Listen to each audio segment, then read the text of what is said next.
15. Partner bisnis. Hari ini aku akan belanja kebutuhan dapur. Mengisi kulkas yang kosong untuk stok beberapa hari. Karena masih lelah mengurus pindahan, aku akan mulai jualan minggu depan. Mas, aku ke pasar dulu ya. Mau beli bahan makanan, di kulkas sudah kosong. Pamitku pada Mas Anton yang sedang nonton TV bersama anak-anak. Iya, hati-hati, jawab Mas Anton. Aku hanya mengangguk, melangkah keluar rumah. Aku terperanjat kaget saat membuka pintu. Seorang laki-laki berdiri di depan rumahku. Matanya tampak awas meneliti sekitar. Seperti mencari sesuatu. Cari siapa ya, Mas? Tanyaku. Namun saat ia berbalik badan, aku begitu kaget. Dia polisi yang semalam datang ke rumah ini. Mau apa lagi? Pagi, Bu. Masih ingat dengan saya? Ucapnya. Saya ingat, Bapak polisi yang semalam bukan? Ada apa ya, Pak? Tanyaku mencoba senormal mungkin. Ia tersenyum, senyum yang begitu aneh. Saya tahu kalau di rumah ini ada kejanggalan. Apa yang kalian sembunyikan? Ucapnya dengan nada mengintimidasi. Maksud Bapak apa ya? Bukankah semalam kalian sudah memeriksa rumah ini? Lantas apa masalahnya? Tanyaku bingung. Saya mengenali postur tubuh Anda. Anda pelaku pembunuhan yang memutilasi korban dalam kardus itu. Dek, tidak, ini pasti jebakan. Aku gak boleh terpancing. Ada apa ini? Mas Anton tiba-tiba muncul. Loh, bukankah Bapak polisi yang datang ke rumah ini tempo hari? Tanya Mas Anton pada polisi itu. Ya, benar sekali. Jawabnya santai. Lantas ada perlu apa lagi, Pak? Bukankah kemarin Bapak sudah memeriksa rumah ini? Apa ada sesuatu yang terlewat? Tanya Mas Anton. Silakan tanya istri Anda. Apa yang sudah ia perbuat? Ucap polisi itu.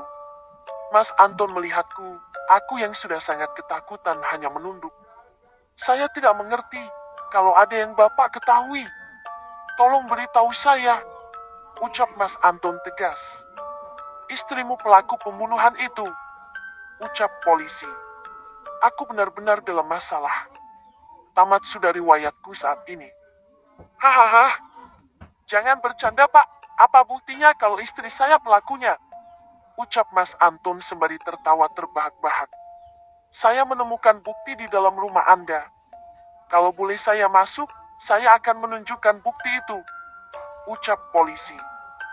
Silahkan, saya tidak suka istri saya dituduh tanpa bukti. Saya bisa tuntut Bapak. Ucap Mas Anton penuh penekanan. Apa yang sebenarnya dia temukan di dalam rumah? Aku sudah memusnahkan semua barang bukti. Kecuali kotak dan pisau itu. Semoga saja itu tidak benar. Aku tidak mau berakhir di dalam penjara, atau mungkin saja dihukum mati. Dek, ayo, ucap Mas Anton. Aku masih mematung, tidak sanggup rasanya aku masuk ke dalam rumah. Apakah aku harus kabur saat ini? Tidak, aku tidak akan bisa lolos kali ini. Biarlah ku hadapi ini. Dengan berat hati, aku melangkah gontai masuk ke dalam rumah. Melihat Mas Anton dan polisi itu memasuki area gudang, jantungku berdetak kencang. Aku menyimpan kotak itu di dalam lemari yang berada di gudang. Kini aku sudah pasrah. Inilah akhir dari segalanya. Mas, begitu seolah tak percaya dengan apa yang kulihat. Kenapa? Kamu kira Mas tidak tahu, aku ini suamimu. Apapun yang kau lakukan aku tahu, jangan kira aku bodoh. Selama ini aku diam karena ingin membuktikan kalau kecurigaanku itu benar. Ucap Mas Anton. Polisi itu tergeletak bersimbah darah di atas lantai. Entah apa yang Mas Anton lakukan terhadapnya. Lidahku keluh. Tiba-tiba aku gugup menjelaskan kepada Mas Anton. Apa sekarang kau masih mau mengelak ningsih? Ucap Mas Anton. Maafkan aku, Mas. Awalnya aku hanya membela harga diri anak kita yang dihina oleh temannya. Ucapku gugup, percuma juga aku menghindar. Jadi benar kamu mengulangi perbuatanmu 10 tahun yang lalu? Ucap Mas Anton begitu syok. Aku tidak berani menjawab, aku sudah berjanji pada Mas Anton saat itu akan berubah. Namun kali ini berbeda, lagi pula aku mendapatkan keuntungan besar. Apa yang jadi permasalahannya? Iya, kamu jangan munafik, Mas. Bahkan kamu sendiri menikmati hasil dari ulahku. Aku terpaksa. Kau tahu, Mas, dia menghina anak-anakku. Rangga, dialah orang pertama yang kuhabisi. Awalnya aku bingung bagaimana caranya menghilangkan jejak, akhirnya aku memasak dagingnya menjadi rendang. Bahkan Mas sendiri menikmatinya. Teriakku lantang di hadapan Mas Anton.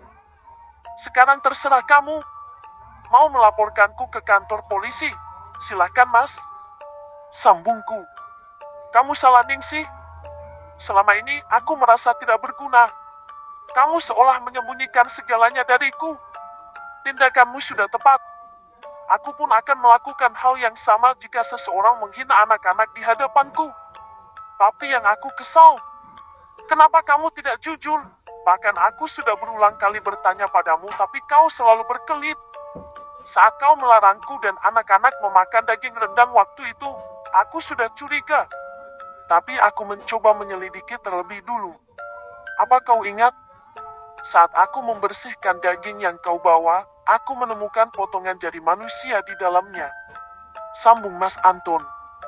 Lalu kenapa Mas tidak melarangku? Tanyaku bingung. Aku sudah memutuskan, kita akan menjalankan bisnis ini bersama. Aku bosan hidup susah. Kalau dengan cara ini kita bisa kaya, kenapa tidak? Ucap Mas Anton. Yang benar kamu, Mas. Aku tidak salah dengar. Ya, jawab Mas Anton dengan mantap. Kalau tahu begini, kenapa tidak dari dulu aku beritahu Mas Anton? Rasanya aku seperti mimpi. Sekarang ayo kita bereskan mayat ini. Ucap Mas Anton, benar-benar suami yang pengertian. Tapi masih ada satu hal yang kamu tidak tahu, Mas. Ucapku, seketika Mas Anton menoleh. Ada apa lagi? Tanyanya. Aku bertemu dengan seorang wanita tua. Namanya Nyai Melati. Dia menawarkan kerjasama denganku. Aku harus menyediakan tumbal untuknya, yaitu hati dan darah manusia. Sebagai imbalannya, ia memasang susuk di wajahku. Itulah sebabnya setiap daganganku laris terjual. Tapi, jika aku tidak memenuhi tumbal itu, anak-anaklah yang akan jadi korbannya. Ucapku.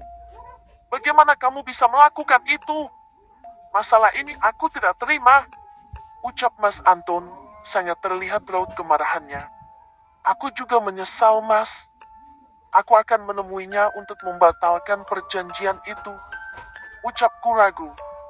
Tapi rumah ini adalah rumahnya. Dia yang meminta kita pindah ke rumah ini. Sambungku. Di mana kau bertemu dengannya? Sekarang juga kau harus menemuinya. Uang susuk yang terpasang di wajahmu.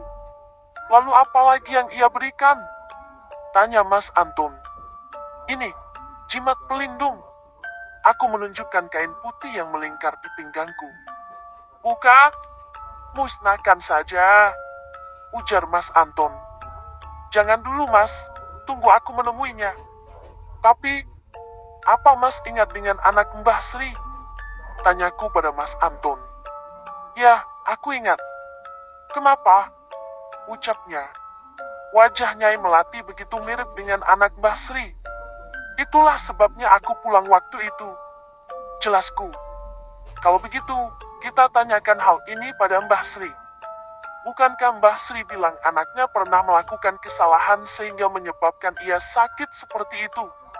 Ucap Mas Anton. Benar juga, Mas. Kalau begitu kita temui Mbah Sri sekarang. Nanti saja kita urus mayat ini.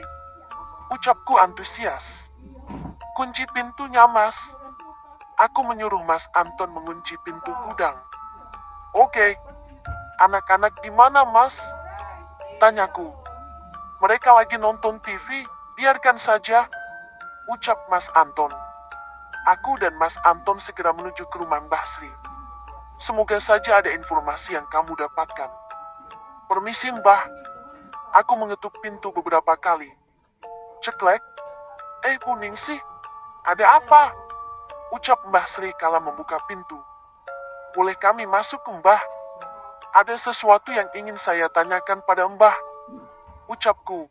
Mbah Sri langsung mempersilahkan kami masuk. Silahkan duduk. Kami duduk di sebuah kursi kayu. Saya mau bertanya sesuatu Mbah. Mungkin Mbah bersedia menjawab jujur. Ucapku membuka percakapan. Ada apa ya Bu? Kalau saya bisa jawab, pasti saya jawab. Ucap Mbah Sri. Apa sebelumnya Mbah kenal dengan pemilik rumah yang saya tempati sekarang? Tanyaku. Mbah Sri diam beberapa saat, sebelum akhirnya ia menjawab pertanyaanku. Dia adalah sahabat putriku. Dialah yang menyebabkan anakku jadi seperti ini. Ucap Mbah Sri, wajahnya seketika memerah menahan amarah. Maksudnya gimana Mbah? Bisa ceritakan kejadiannya seperti apa? Tanyaku. Mbah Sri menatapku dengan penuh tanda tanya. Kenapa kamu ingin mengetahuinya? Apa kamu ini orang suruhannya? Tanya Mbah Sri penuh selidik. Begini Mbah, istri saya ini punya indera keenam. Saat pertama menginap di rumah itu, istri saya selalu diganggu oleh hal-hal gaib. Bahkan istri saya mimpi kalau dia didatangi seorang wanita. Wajah wanita itu adalah wajah anak Mbah. Ucap Mas Anton. Wanita itu meminta istri saya menjadi pengikutnya. Menyediakan tumbal, maka akan diberikan imbalan kekayaan dan kekuasaan. Sambung Mas Anton. Jangan pernah turuti kemauan iblis itu. Dia hanyalah roh penasaran yang selalu mengganggu siapapun yang ada di rumah itu. Bahkan, anakku seperti ini karena ulahnya. Ucap Mbah Sri. Namanya Melati, seumuran dengan Karl putriku yang ada di dalam. Suatu saat putriku disukai seorang laki-laki, namun karena Melati juga menyukai laki-laki itu, dia tidak terima. Dia mendatangi seorang dukun dan memasang susuk di wajahnya. Namun sia-sia, laki-laki itu tetap tidak tertarik kepadanya. Setelah kejadian itu, Melati meninggalkan kota ini. Kami berpikir dia mencari kehidupan baru, namun ternyata dia mempelajari ilmu hitam hingga ia menjadi dukun santet. 2 tahun berlalu Melati kembali ke kota ini. Dia masih berusaha mendekati laki-laki yang saat itu sudah menjadi suami Carla. Tapi lagi-lagi penolakan yang ia dapatkan, sehingga ia berbuat nekat menghabisi menantuku dengan santetnya. Karena tidak terima, Carla membalas dengan menemui dukun untuk melawan Melati. Namun karena dukun pihak Carla yang kalah, semua berbalik menyerang Carla hingga menyebabkan ia seperti sekarang ini. Ucap Mbah Sri menjelaskan panjang lebar. Lalu, bagaimana bisa wajah Melati dan Carla sama persis? Tanyaku. Melati mengambil jiwa Carla. Melati meresahkan warga sekitar sini. Karena tidak terima dengan praktek perdukunan Melati, warga membakarnya hidup-hidup hingga tewas. Melati gentayangan dan jiwa Carla ikut bersamanya. Ucap Mbah Sri. Selama ini aku mencari keberadaannya. Ada satu cara agar jiwa Carla kembali. Sambung Mbah Sri. Apa itu Mbah? Tanyaku. Menyiramkan air seni Carla ke wajahnya. Maka Melati akan musnah selamanya dari muka bumi ini. Satu lagi, kotak kayu yang menjadikannya bertahan selama masih ada yang memberikannya darah serta hati manusia. Ucap Mbah Sri. Saya bisa membantu Carla mendapatkan kembali jiwanya. Ucapku. Mbah Sri seperti tidak yakin dengan ucapanku. Saya minta air seni Carla. Saya usahakan membantunya. Ucapku lagi. Baiklah, sebentar Mbah ambilkan. Mbah Sri masuk ke dalam kamar Carla. Setelah beberapa saat Mbah Sri keluar dengan membawa air seni Carla yang berada di dalam botol. Tapi, apakah kau tahu di mana kotak itu? Tanya Mbah Sri. Aku menemukannya di bawah tempat tidur. Ucapku berbohong. Sebaiknya bakar kotak itu, baru kau menemuinya. Agar lebih mudah menghabisinya. Ujar Mbah Sri. Baiklah, kalau begitu kami pamit dulu. Ucapku. Mbah Sri mengangguk. Apa kamu yakin bisa melakukannya? Tanya Mas Anton. Aku yakin, kalau dia sudah lenyap maka aku akan bebas dari perjanjian itu. Jawabku mantap. Mas pulanglah. Kotak itu berada di bawah dalam lemari yang ada di gudang. Bakar kotak itu segera, aku akan menemuinya Melati sekarang. Biar Mas temani kamu. Tidak bisa Mas. Dia tidak akan muncul kalau Mas ikut. Tapi Mas khawatir kamu kenapa-napa. Aku janji akan kembali.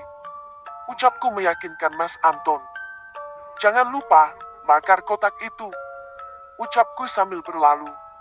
Aku mendatangi hutan yang berada di belakang pabrik kayu itu. Nyai! Nyai! Aku memanggilnya beberapa kali. Ada apa? Apa kau butuh bantuanku? Berhasil. Akhirnya ia keluar juga. Secepat mungkin aku menyiramkan air seni Carla ke wajahnya. Argih! Teriaknya meraung-raung. Perlahan wajahnya meleleh seperti plastik yang terbakar. Lambat laun seluruh tubuhnya hancur menjadi lelehan yang begitu menjijikan seperti nanah. Berhasil. Akhirnya aku terbebas dari perjanjian itu. Aku segera meninggalkan hutan itu. Bagaimana? Berhasil? Tanya Mas Anton saat aku baru tiba di rumah. Berhasil, Mas? Ayo kita lihat bagaimana dengan Carla. Ucapku, kami pun langsung menuju rumah Mbah Sri. Kamu sembuh, Nak? Syukurlah. Ningsih berhasil melenyapkannya. Kondisi pintu yang terbuka, aku dan Mas Anton langsung masuk. Carla sudah sembuh, itu artinya aku berhasil. Mbah, ucapku, seketika Mbah Sri menoleh dan langsung berhambur memelukku. Terima kasih Ningsih, atas bantuanmu anakku sembuh. Isak Mbah Sri. Sama-sama Mbah. Carla, sini nak, bilang makasih sama Ningsih. Dia yang menolongmu. Ucap Mbah Sri. Makasih ya Mbak Ningsih, saya berhutang pada Mbak. Ucap Carla. Sama-sama. Jawabku. Kalau begitu kami pamit pulang dulu Mbah. Ucapku. Iya, terima kasih. Ucap Mbah Sri. Kita masih punya pekerjaan yang menunggu di rumah. Ucap Mas Anton saat kami sudah keluar dari rumah Mbah Sri. Ayo Mas, kita selesaikan pekerjaan itu. Aku sudah tidak sabar, pundi-pundi uang sudah menari-nari di otakku. Ucapku sembari menyeringai. Rasanya tanganku sudah kecanduan mencincang mangsa-mangsaku. Bersambung.